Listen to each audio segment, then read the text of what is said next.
Baik, selamat malam untuk kita semua. Pada kesempatan ini, saya akan mempresentasikan tentang peran penyuluh agama Katolik dalam pelestarian lingkungan hidup. Pada kesempatan ini, saya lebih fokus pada lingkungan hidup di Kabupaten Manggarai. Namun sebelumnya, saya ingin memperkenalkan diri. Nama saya Pius Cemadu, NIP 1983 03 20 2023 211 Satuan Kerja Kantor Kementerian Agama Kabupaten Manggarai, Nusa Tenggara Timur. Jabatan Penyuluh Agama Katolik.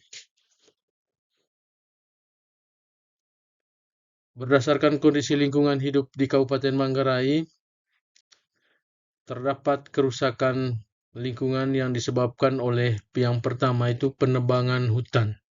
Hutan di di Kabupaten Manggarai mengalami kerusakan akibat penebangan liar dan pembukaan lahan untuk pertanian. Sebagaimana diketahui bahwa mata pencarian di Kabupaten Manggarai lebih banyak adalah petani, sehingga ini akan mengakibatkan adanya penebangan hutan yang tidak teratur. Kondisi lingkungan hidup di Kabupaten Manggarai juga terganggu karena adanya pencemaran air. Sungai-sungai di Manggarai mengalami pencemaran akibat limbah pertanian dan industri rumah tangga. Penyebab kondisi lingkungan di Kabupaten Manggarai juga rusak disebabkan karena sampah. Penumpukan sampah di berbagai wilayah Manggarai menyebabkan pencemaran lingkungan dan bau tidak sedap.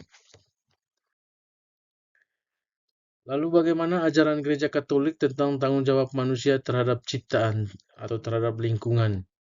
Yang pertama, lingkungan adalah kepemilikan bersama. Semua ciptaan adalah milik Tuhan dan manusia hanya dipercaya untuk mengelola dan merawatnya. Yang kedua, terhadap lingkungan manusia punya tanggung jawab moral. Manusia memiliki kewajiban moral untuk menjaga kelestarian alam dan mencegah kerusakan lingkungan.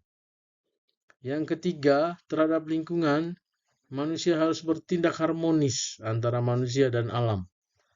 Gereja menekankan pentingnya hidup selaras dengan alam dan tidak mengeksploitasi alam secara berlebihan. Yang keempat, ada keadilan antara generasi. Gereja menghendaki supaya manusia harus bertanggung jawab untuk menjaga kelestarian alam itu sendiri. Lalu yang berikut, bagaimana implementasi ajaran gereja dalam kehidupan sehari-hari? Yang pertama, dengan cara menghemat air. Menerapkan kebiasaan hemat air di rumah dan lingkungan sekitar. Ya, hal ini untuk mendukung program ekologi yang boleh dikatakan penghematan terhadap sumber daya air menjadi fokus. Yang kedua, mengurangi penggunaan plastik. Mengganti plastik dengan bahan ramah lingkungan seperti tas, kain, dan botol minum. Di Kabupaten Manggarai digencarkan berkaitan dengan penggunaan wadah air minum non-plastik. Sehingga untuk hajatan-hajatan diminta untuk menggunakan air masak dan menggunakan gelas. Lalu yang berikut, memisahkan sampah. Memisahkan sampah organik dan anorganik untuk memudahkan proses daur ulang. Sedang digencarkan bagaimana sampah-sampah plastik didaur ulang untuk dijadikan bunga dan juga hal-hal yang berguna. Lalu hal yang ketiga yang mau ditekankan adalah bagaimana implementasi ini memisahkan sampah.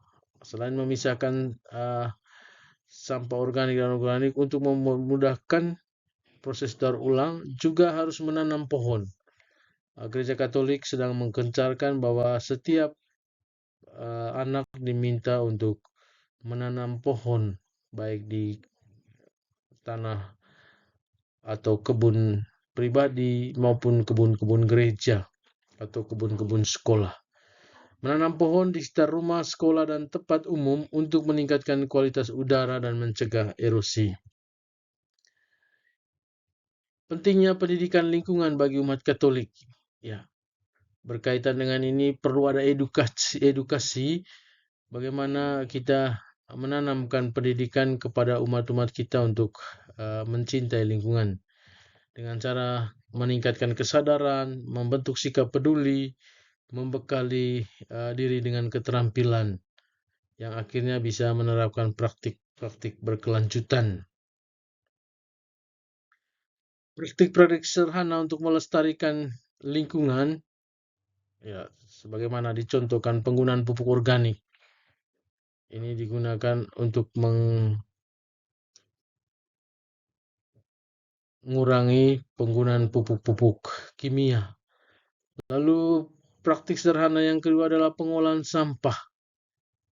Memproses sampah organik menjadi kompos untuk mengurangi volume sampah dan meningkatkan kesuburan tanah. Yang ketiga adalah menanam tanaman obat. Diharapkan setiap rumah tangga untuk bisa memelihara tanaman-tanaman yang bisa digunakan untuk obat tradisional untuk mengurangi ketergantungan pada obat-obat kimia. Yang keempat adalah menggunakan energi terbarukan, menggunakan energi matahari atau biogas untuk mengurangi penggunaan energi fosil yang bisa mencemari lingkungan.